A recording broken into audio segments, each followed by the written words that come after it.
Originally, it was difficult to get the musicians on the ship because, you call them up and say, hey, man, you interested in coming to do a jazz cruise? I said, man, I'm not going on any boat. Was it a Love Boat? Do I got to wear a hat? But after a couple of people came on, the word started getting out. Now the phone's ringing, you know what I mean? Kamasi Washington, we just had him scheduled for one night. He was going to come on the ship, and then he was going to leave. And then he started talking to Robert Glasper and all the guys. You can't go.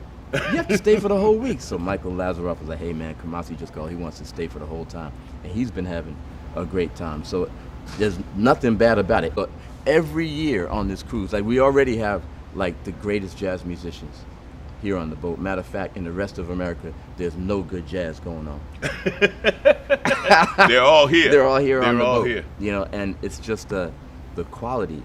And you know what happens is because backstage, when we're performing, when one act is performing, the other artists are in the wings. Right, that's the hang. The hang is backstage. That's how I, as you know nothing about music. I'm not a musician, but that's how I know when somebody's great. When all the other musicians are like, let me move out the way. Yeah, exactly. And they be watching, and you said they're watching just to steal licks from you for the next show, right? But it makes everybody step up their game. What I mean? 'Cause absolutely. everybody says, I'm not just performing for these people out here, but I have to impress my peers. So you know how a comic, how y'all do. Yeah.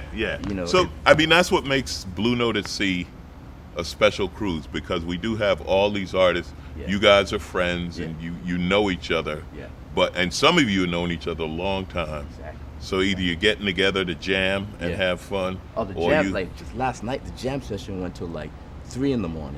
It was incredible. And it was packed, because people don't get to see that anymore. Musicians just, coming up with something on the spot. Thing about the jam sessions that I noticed. So we have basically two leaders, right? You have Sanborn doing the more acoustic, kind of classic, master class. Let's call it that. Okay. The master class jam session. Right. And then late night. Right. You got Robert Glasper where anything goes and everything goes, and the audience is there going, okay, I can't wait for anything. You know what I mean? Because it's going to be, and anything does happen.